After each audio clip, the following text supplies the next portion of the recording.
여러분들 아마 정신분석을 공부하면서 가장 많이 듣게 되는 용어 중에 하나가 에더퍼스 컴플렉스 얘기일 것입니다. 이건 프로이드의 문헌에는 1910년쯤에 정식 문헌으로 에더퍼스 컴플렉스라는 얘기가 나오는데 사실은 그 훨씬 이전부터 이런 현상에 대한 인식을 프로이드가 가지고 있었습니다. 그래서 1897년에 플리스하고의 논의 중에 이러한 현상에 대한 의견 교류가 있었고, 이번에 꿈분석 1900년에 발간된 꿈분석에서도 이에 대한 논의가 있었습니다. 어떤 이 에더퍼스 컴플렉스라는 용어에 나오는 이 에더퍼스라는 사람은 그리스의 희곡 소포클레스의 희곡에 나오는 에더퍼스 대왕에 대한 얘기, 어떤 신화 희곡에 나오는 그 얘기에서 자기의 알지 못하는 사이에 자기의 아버지를 살해하고 자기의 어머니와 결혼하게 된 불행한 사람의 얘기. 마지막엔 자기 스스로 자기를 눈멀게 했던 그런 비극의 얘기에서 이 에더퍼스 컴플렉스라는 용어가 탄생하게 됩니다.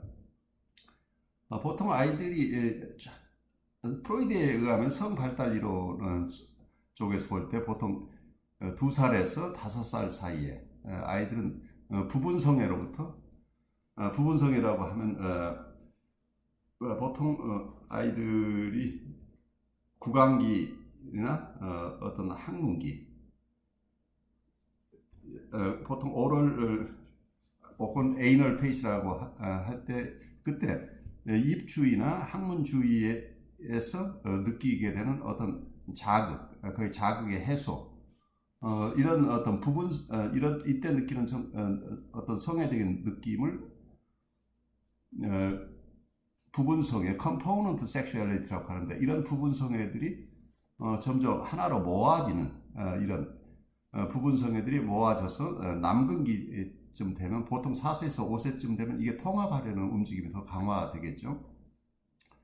그래서 펠릭 피어리어드, 남근기에 오게 되면 어쩌면 남근기의 성의 중심으로 그 부분성애들은 점점 그 하위 개념으로 들어가게 되는데, 이때 어떤 분들은 제니털 페이스라고 할 때 초기의 남근기 펠릭 페이스를 1차적 제니털 페이스라고, 성기기 중에 초기 성기기, 그리고 어떤 퓨버티 사춘기에 맞이하는 어떤 성기기 제니털 페이스를 이때 2차 성기기라고 보고, 어떤 학자들은 그냥 펠릭 페이스를 하고 그 다음에 잠복기라고 하는 보통 6세에서 12세까지를 보는 레이턴스 피어리드가 있고, 그 다음에 제니털 피어리드가 온다. 성기기를 따로 펠릭 피어리드하고 구별해서 설명하기도 하죠. 그래서 여러분들 어떤 데는 혼선이 있겠지만 이 어떤 남근기, 성기기, 이 두 가지가 전부 성기기의 성격을 가지고 있지만, 온전한 성기기는 퓨버티, 청소년기 이후에 어떤 그때 느끼는 성애적인 것들을 제니털 섹슈얼리티라고 혹은 제니털 이라티즘이라고 우리가 부른다고 보시면, 어떨 땐 여러분들 혼선이 조금 거칠 수 있겠죠. 어쩌면 프로이드의 이론 자체가 초기에는 이 펠릭 피어리드에 대한 얘기가 제니털 피어리드라는 용어에 덮여 있었기 때문에 프로이드 스스로가 이런 남근기와 그리고 나중에 오게 되는 성기기를 구별해내는데 시간들이 필요했었다고 이해하시고, 그래서 초기 이론의 초기 문헌을 볼 때 여러분들이 이해하는 것하고 후기 문헌에 나타난 것이 다를 수 있다는 것을 이해하면 조금 더 여러분들이 도움을 얻으실 수 있겠습니다. 그래서 이때 4살에서 5살 이 무렵의 아이들은 보통 보통 일반적으로는 파지티브 에더버스 컴플렉스라고 하는 거가 적극적인 에더버스 컴플렉스는 어떤 걸 얘기하냐면 남자의 경우는 자기와 다른 성의 어머니에 대한 이라틱한 어떤 필링을 느끼는 거죠. 성애적인 느낌을 가지게 되고, 그리고 아버지에 대해서는 자기하고 같은 성의 부모에 대해서는 경쟁심을 갖게 됩니다. 그래서 한쪽에서 이라틱 롱잉이라고 성애적인 어떤 갈망이 같은 성에 다른 성에 대해서 발생함과 동시에 남자의 경우는 아버지에 대해서 섹슈얼 라이벌리가 발생한다는 거야. 어떤 사랑을 놓고 서로 경쟁하는 이런 정서를 느끼게 되는 이런 정서들이 보통 에더퍼스 컴플렉스, 어쩌면 에더퍼스 피어리드 기간은 다른 한쪽에서 보면 성 발달 단계로 본다면 펠릭 피어리드하고 겹치죠. 펠릭 피어리드가 결국은 에더퍼스 컴플렉스를, 그래서 펠릭 에더퍼스 피어리드라고 펠릭 에더퍼스 페이스라고 이해하는 그런 문헌들도 나오죠. 왜냐하면 이 펠릭 피어리드가 펠릭 스테이지가 에더퍼스 컴플렉스하고 직결되어 있기 때문이에요. 이 시기에 이런 여자아이의 경우에는 파지티브 에더퍼스 컴플렉스라는 게 자기하고 같은 성인 어머니에 대해서는 경쟁심을 느끼고 되고, 다른 성인 아버지에 대해서는 어떤 erotic longing, 성적 갈망을 느끼게 된다. 이렇게 보는데, 사실은 이 에더퍼스 컴플렉스가 그렇게 간단하지 않은 게, 프로이드 이론에 의하면 우리 모두가 양성애를 가지고 있다고, 바이섹슈얼리티. 그렇기 때문에 지금 말씀드린 파지티브 에더퍼스 컴플렉스하고 뒤집어지는, 거꾸로 되는 어떤 정서들도 있게 된다는 거죠. 남자아이가 아버지에 대해서 성애적인 갈망을 느끼고 어머니하고는 경쟁 관계에 들어가는 이런 어떤 인버티드 역전된 에더퍼스 컴플렉스라고 얘기를 하기도 하고, 어떤 네거티브 에더퍼스 컴플렉스라고 얘기를 하기도 하죠. 그래서 소극적 혹은 역전된 에더퍼스 컴플렉스가 발생하기도 하는데, 여성의 경우에는 어머니에게 사랑을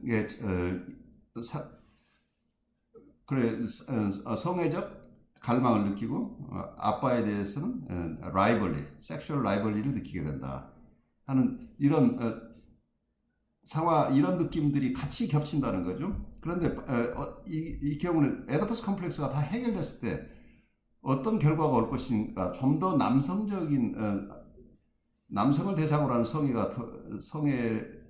성적 오리엔테이션을 갖는 것인지, 아니면 여성적인 섹슈얼 오리엔테이션을 갖는 것인지가 결정되는 것은 어떤 면은 각자 타고난 어떤 디스포지션이라고 할 수 있죠. 기질이, 아까 양성성 중에 남성성이 우세한지 여성성이 우세한지에 따라서 굉장히 다양한 모습으로 드러날 수 있다고 보죠. 그래서 어떤 에더퍼스 컴플렉스 기간이 지나고 나서 보통 건강하게 에더퍼스 컴플렉스 기간을 잘 마무리하신 분들은 건강한 성 발달 단계로 가게 되고, 여기에서 에더퍼스 컴플렉스를 극복하지 못하는 분들은 보통 뉴라틱한 어떤 증상을 나타내게 된다, 이렇게 보이는데, 여러분들이 보통 에더퍼스 컴플렉스가 해소되는 과정 속에서는 여러 가지 원인, 어떻게 해서 이게 해소가 되느냐고 하는 건 캐스트레이션 컴플렉스라고 해서 거세 불안, 캐스트레이션 앵사이티라고 우리가 보통 부르죠. 거세 불안. 그래서 만약에 이런 성애적인 생각이나 성애적인 어떤 라이벌리가 그대로 표현됐을 때 자기의 가장 귀중한 피너스를 잃어버릴 수, 남자아이의 경우에는 남자아이의 이때 펠릭 피어리드라고 하는 것은 자기의 남성기에 대해서 굉장히 자기애적 애착이 가 있었던 시기인데, 그래서 자기가 가장 소중하게 여기는 자기의 피너스를 잃어버릴 위험 때문에 어떤 면은 그런 생각을 감히 끌고 가지 못하고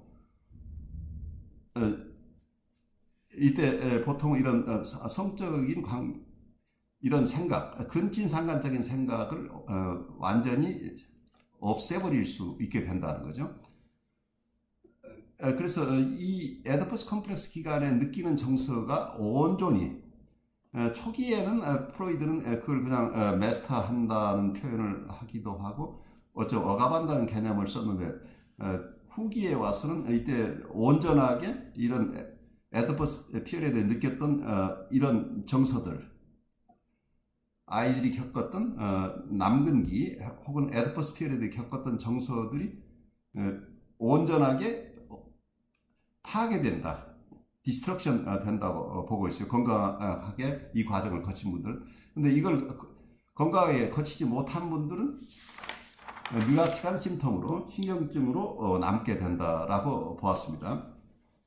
그래서 이 과정을 잘 거친 분들은 궁극적으로 근친상간의 배리어, 절대로 근친상간적인 생각을 하지 않게 되고, 또 한쪽에서 보면 슈퍼이고는 그 아이덴티피케이션에 의해서 형성이 되는데, 어떤 아버지의 어떤 가혹한 부분이 이게 이고 안에 아이덴티피케이션으로 아이가 소화한다는 거죠. 그래서 어떤 이런 아버지의 가혹한 부분들을 자기 안에 이고로 가져옴으로써 결국은 이게 나중에 슈퍼이고의 핵심이 된다. 그래서 슈퍼이고가 형성돼서 자기 안에서 자기를 규율할 수 있는 시스템이 발생한다 하는 개념입니다. 그래서 어쩌면 우리의 인격 구조 내지는 우리의 정신기구 중에 프로이드가 봤을 때는 굉장히 중요한 기능을 하는 슈퍼이고가 탄생하는 것은 결국은 에디퍼스 컴플렉스가 해소되면서 슈퍼이고가 탄생한다, 이렇게 보고 있습니다. 그래서 슈퍼이고는 한쪽에서는 에디퍼스 컴플렉스의 후계자다라는 설명을 하고 있습니다. 그런데 이건 남성 위주로 에디퍼스 컴플렉스를 설명을 하고 있는데, 초기에는 어떤 에디퍼스 컴플렉스를 설명하면서 프로이드가 제가 지금 간단하게 설명했던 것처럼 여자아이들은 남자하고 정반대로 생각하면 된다 하고 심플하게 생각을 했었는데, 점점 임상 경험이 깊어지면서 여자아이들의 에디퍼스 컴플렉스는 전혀 다르다. 거세 컴플렉스라고 하는 캐스트레이션 컴플렉스가 있어서 남자아이들은 에디퍼스 컴플렉스를 완전히 파괴해버릴 수 있는데, 에디퍼스 기간에 느끼는 그 복잡한 정서, 이 복잡한 정서 속에서는 아까 사랑하고 경쟁하고 하는 정서뿐만이 아니고 어떤 면에서 아이는 어떻게 탄생하는가 하는 여러 가지 성적 호기심까지 포함하는 거죠. 이런 것들이 완전히 파괴되기 때문에 남자아이들이 이 기간에 펠릭 피리드를 지나면서 어떤 근친상간적인 생각에서 완전히 벗어나면서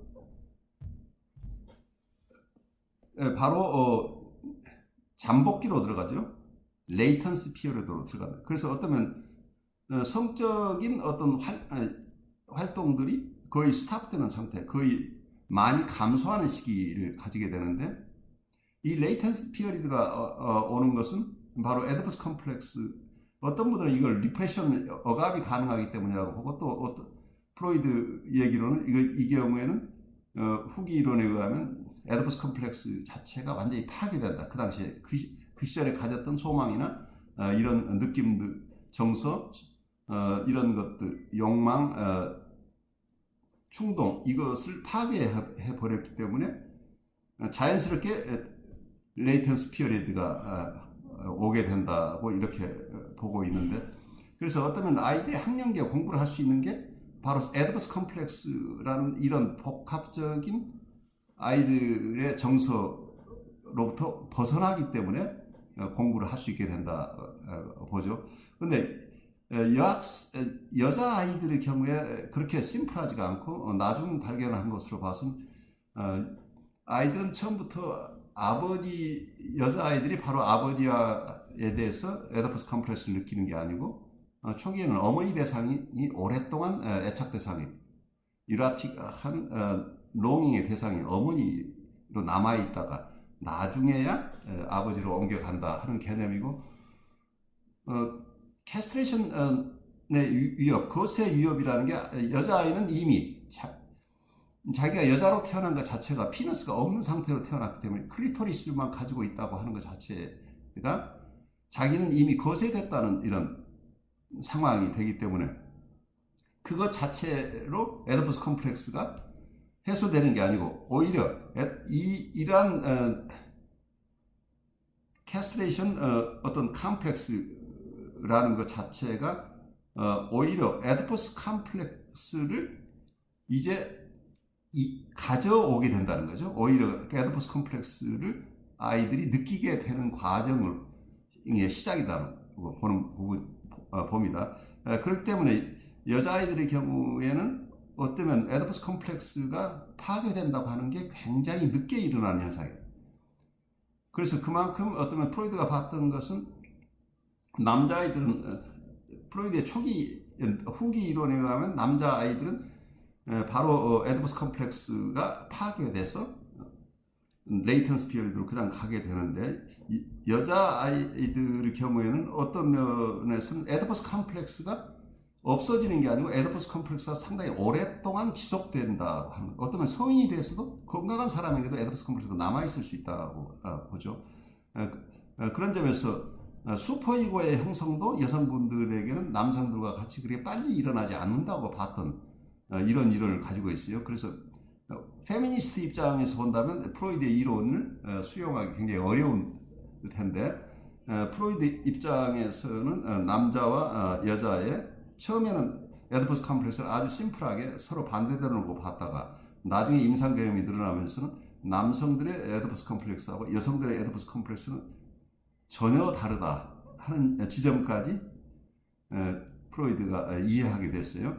그 이후에 여러 발달 단계, 여러 학자들이 견해들이 있지만 우선은 여러분들 우리가 가장 자주 만나는 이 에디퍼스 컴플렉스라는 개념을 우선 개괄적으로 이해하고 나중에 기회 되는 대로 제가 남자 아이들의 에디퍼스 컴플렉스, 여자 아이들의 에디퍼스 컴플렉스는 또 어떻게 다른가, 그 해소 과정은 어떻게 일어나는가 하는 부분에 대해서도 여러분과 의견을 나눌 기회를 갖겠습니다.